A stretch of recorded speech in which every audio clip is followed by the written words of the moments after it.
Hello माँ बहन चाची रोलो के सब कोई के गोर लागतनी जीवत वाहन गोसाई के कथा सुनाओ तनी रोलो ध्यान से सुनी लोगिन। बहुत पुराना समय के कथा हटे अब सुनाए जा रहल बनी। अच्छा लगी तो रोलो कमेंट करम सब्सक्राइब करम सुनम लो अच्छा से। जीवत वाहन गोसाई के कथा बहुत पुराना समय के है। एक जानी रहली तीन दियादिन। तीन गोतनी में एक जानी के पुत्र रहे, दो जानी बांझ रहली आ एक जन का पुत्र रहे। तो जीवत वाहन गोसाई के दिन रहे, कुआर के दिन रहे, आश्विन महीना कृष्ण पक्ष रहे, अष्टमी तिथि रहे। वो दिन उपवास रहे लोग।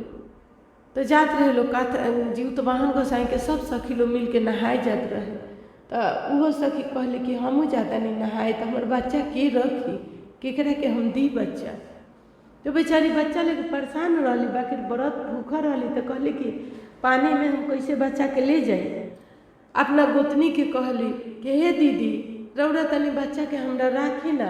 आ हम मामा जी जा तनी सुन जीवत वाहन गोसाई के पोखरा में नहाएम सन, कथा सुनम सन। तो तनी लेट हुई तो रौरा हमरा बाबू के रखेम, हम जा तनी नहाए। कहलक लो दोनों जानी के काहे ना रखेम स, द हम राख लेम। आई दोनों जानी सास पतो नहाए खातिर जाता लो। तो सब लोग के बटोरत लो, धीरे धीरे अपन गीत मंगल करत जाता लो। तले ही दोनों दियादिन का कैलक लोग को बेटवा के मुँह दहलक लो बचवा के आ मुँह के आ बोरी में कस के आ ले जाके आ वही पोखरवा में डाल रहे लोग, तालाब में डाल देलक लोग। लेकिन जब ना घाटी ही लोग नहाई तो वही घाटी वो बचवा दहा के आके आ वही में डूबा रहे नीचा। आ ई लोग जल्दी जल्दी दहवा के आ घरे आ गई रहे लोग। जब ये लोग गई नहाए तो तालाब में ढुकल लोग, सब कोई नहा नहा निकलता, भर बहरी कथा के पूजा के तैयारी करता। उनकर माई ढुकली नहाए तो उनका माई के गोरवा में बोरियावा लड़ता। जब नहाए जाता रही तो दोनों गोरवा में फंस जाता, नहा नहीं पाओ। तो परेशान हो गई। तो कहली कि हे माँ, सास से अपना कहली सासू माँ से जे देखी हमार गोर में का फंस जाता, हम नहा नहीं पाओ। तो सास गईली कहली काहे न को नहाता, तो देखी ना गोर में हमारा काहे जुड़ा जाता, हम नहा ही नहीं पाओ। जब चाहते नहीं नहाई डूबी मारी तो हमारा दोनों गोरवा में अटक जाता।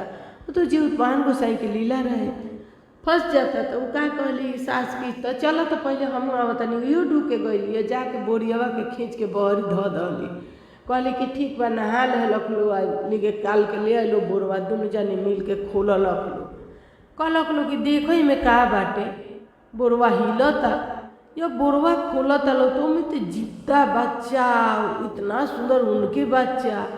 अब तो वो भर पूरा के ले लहली, कहली कि हे जीवत वाहन गोसाई हम तो अपन बच्चा के गोतनी का लगे देनी है, इमे कैसे ही बच्चा आ गई हटे बोरिया में कसर।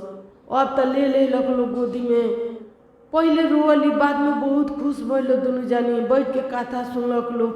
जीवत वाहन गोसाई के मनौलक लो, गोर लगलक लो। वो जीवतिया जो बना के गए रहे वो जो चढ़ा के वो बच्चा के पहना दलक लो आ घरे आई लो। आई दोनों जानी खुशियाँ मनावत लो कि चलो जेकरे खातिर करत रही उनका के तो हमने मुँहा के डालिए आइल बनी सन आवस तब न हंसल इनका निकलता या अपना में राय करके हंसता लो खेलता लो।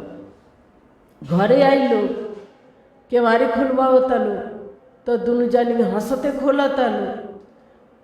जब बच्चा देखलक लो गोदी में तब तो मूर्छित होकर गिर गई लो। जा दादा तो बच्चा एक के गोद में कैसे आ गल, हम तो मुँगा के वो घाटे डाला रहनी है, ये घाटे कैसे ये बच्चा ले ली सन जिंदा बच्चा।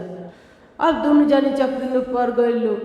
सब लोग ई लो तो ना मुँह से निकलल ना कहलक लो, लेकिन सारा लोग जब कहल तो वो दोनों जानी के मरद साजा देवे खातिर कहल कि बाप रे बाप तो हमने काम कर दिलू हो सो, हमार भाई के बेटा हो हमरो बेटे लगी आ तनी मुँहा के कैसे डाल अलू हो सन।